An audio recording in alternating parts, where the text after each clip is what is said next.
Good morning! Ug karon nakamata na pud ta nga fresh. Fresh na all fresh. O diba? So nangilamos na para mas mo fresh pag yun tagsamot. O diba? O sige, kuskusa yun. Nang ato yung kuskuson. Kay lisod ba kayo mabili lang yung gugmang giati. Huwag na katong gipaspasan mga pangga. Sama sa paspas sa iyang pagbiya.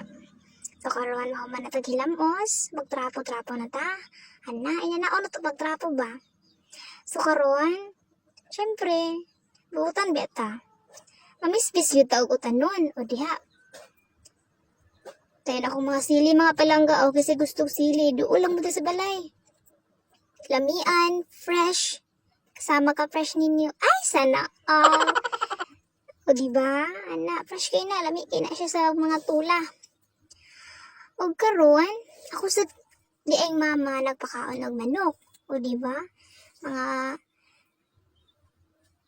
dahan kay mama no ginapakaon ni mamang. Inana si mama mapakaon mga palangga. Yung apod-apuron. O syempre, kay buutan man ta manglimpyo ta oy, manilhig ta. Ug paspasan pud nato na.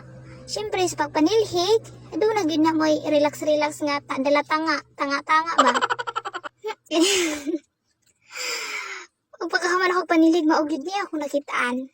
Kini nga mong iro nga si Rocky nga labaw pa sa pensyonado. Naglingkod-lingkod ra diri sa bangko. O di ba o tawo ang nawong. Sus kaayahan na ni mga iruan ni. Ug karon nahuman ako sa mga trabahoon. Ug syempre mainom tag tubig. Ana man gid na no? Inom gyud tag tubig. Lamig kayong tubig ba? Slis nga gud ang ilong. O karon mga palangga, mag-inom tag Yuglo babe. Muni siya ang ginainom nako every morning. Kay lamig na siya sa skin. Siyempre kay mga bati man tag skin, kailangan ta mag-Yuglo babe para mo light food ba? Ay sana all light. Pero nagkuha kong isa mga palangga. Natura na.